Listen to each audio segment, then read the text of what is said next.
9시 39분 지났습니다. 코스피가 낙폭 좀 좁혔군요. 6포인트 하락입니다. 1974로 낙폭 좀 좁혀왔습니다. 코스닥도 약보합권에 있습니다. 마켓리더 특급 전략 시간이죠. NH농협증권 백관종 리서치센터장님 오늘 뵙겠습니다. 어서 오십시오. 네. 안녕하십니까.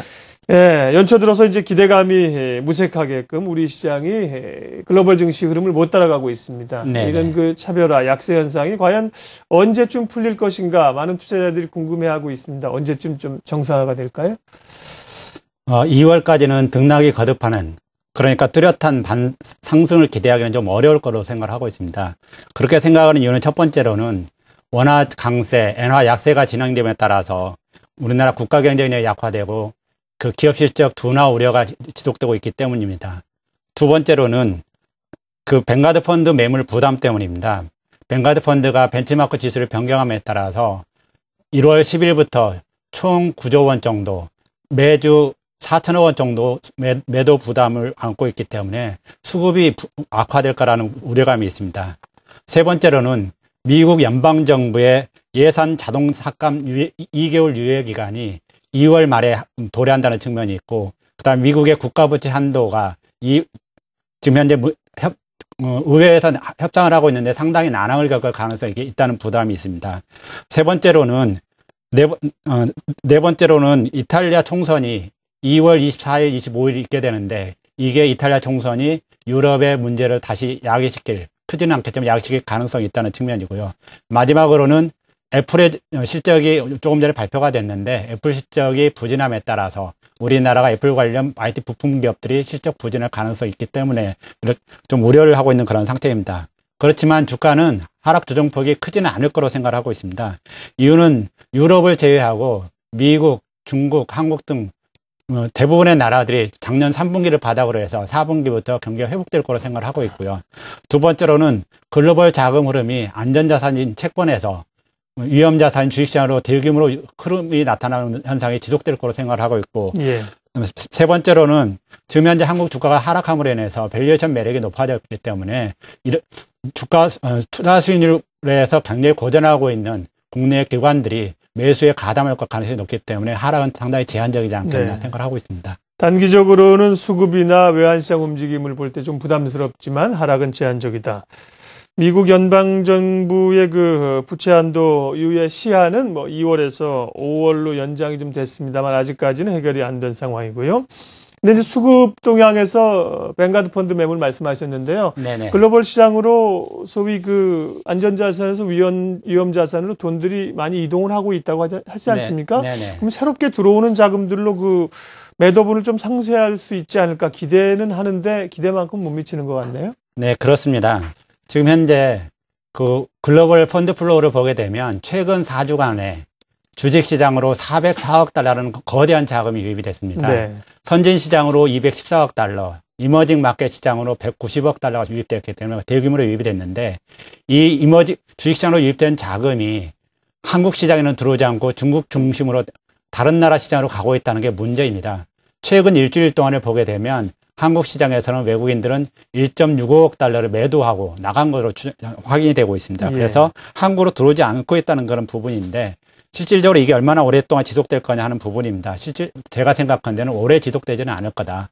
왜냐하면 한국의 주가가 상대적으로 약세를 보임으로 인해서 밸류에이션 매력이 굉장히 강해진 거고, 계속적으로 중국으로만 가는 흐름은 아닐 거고, 이 자금이 결국은 한국 시장으로 또 오지 않겠나 생각을 합니다. 그래서 지금 현재 차트에 나오는 것처럼 지금 외국인 매도 때문에 주식 시장에 좀 약세를 보이고 있지만, 그 다음 차트를 보시게 되면 지금 한국 관련 글로벌 이머징 마켓 펀드나 아시아 엑스제팬 펀드 쪽으로 자금 유입이 대폭적으로 이루어지고 있는데, 이 자금 유입이 결국은 중국 중심으로만 갈 수밖에 없다는 것은 말이 안 되는 거고, 한국 시장으로도 결국은 올 거다 이렇게 생각을 하고 있습니다. 그래서 뱅가드 펀드 매물을 충분히 나중에는 소화하고 넘어갈 수 있을 거다 생각을 하고 있습니다. 네.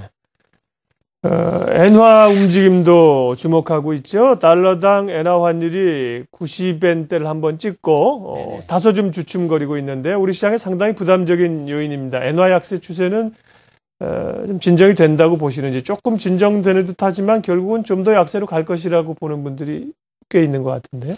저는 개인적으로 엔화 약세는 한두 달 정도 단기적으로는 진정이 될 거라 생각을 하고 있습니다. 네. 장기 추세로 볼 때는 엔화 약세가 지속될 가능성이 있지만 예. 한두 달 정도는 단기적으로는 진정이 될 거라고 보는 이유가 몇 가지가 있습니다.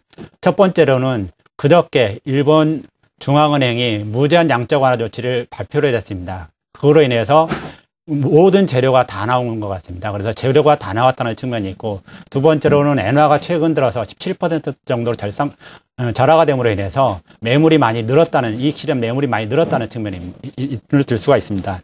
두 번째로는 일본이 무제한 양적 완화를 제시하는 조건으로 해서 인플레 2%가 날 때까지 무제한 양적 완화를 한다고 그러는데, 실질적으로 이 실효성이 제한적일 가능성이 높아 보입니다. 왜 그렇게 보냐면은, 지금 현재 일본은 재정 문제 때문에 소비세를 계속 증세를 하고 있는 그런 상태인데, 그러다 보면 민간 부분의 가처분 소득은 계속적으로 위축될 수밖에 없고, 그런 상태에서 자금을 유동성을 제공한다 그래서 인플레가 나타나지는 않는, 그러니까 기업이나 정부가 인플레를 유발하려고 하지만 민간에 정착시키기 어려운 그런 국면이 될 거기 때문에 실질적으로 양적 완화가 유동성 한정 현상이 지속될 가능성이 높다고 생각을 하고요. 세 번째로는 글로벌 양적 완화 경쟁이 굉장히 심화되고 있다는 겁니다. 일본이 최근 들어서 양적 완화를 통해서 하다 보니까 어제는 독일이 ECB의 양적 완화 반대를 하다 입장을 바꿨고, 영국이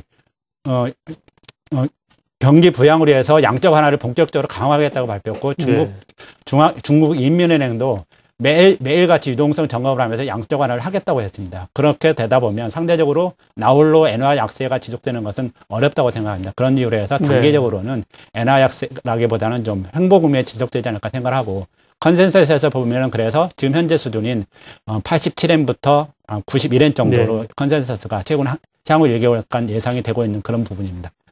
여러 가지 이슈들이 혼재되어 있고요. 다소 좀 부담스러운 형국인데, 마지막으로 지금 시점에서의 투자 전략 좀 마무리해 주십시오. 예, 지금 시점에서는 호재와 악재가 혼재되어 있는 상태입니다. 대표적인 호재라고 하면 글로벌 경기가 3분기를 바닥으로 회복세로 전환되고 있다는 측면이고, 대표적인 악재라고 그러면 원화 절상, 뱅가드 펀드를 포함한 외국인 매도한 수급 악화, 그런 두 가지 측면을 볼 수가 있습니다.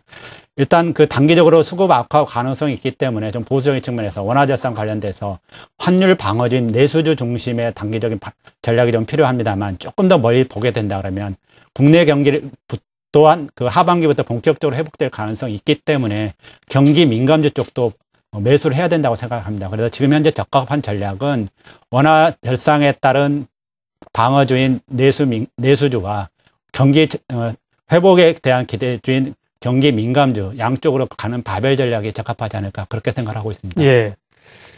마켓 리더와 함께하는 시장 전략. 오늘은 백관종 NH농협증권 리서치센터장님 의견 들었습니다. 시간 내주셔서 고맙습니다.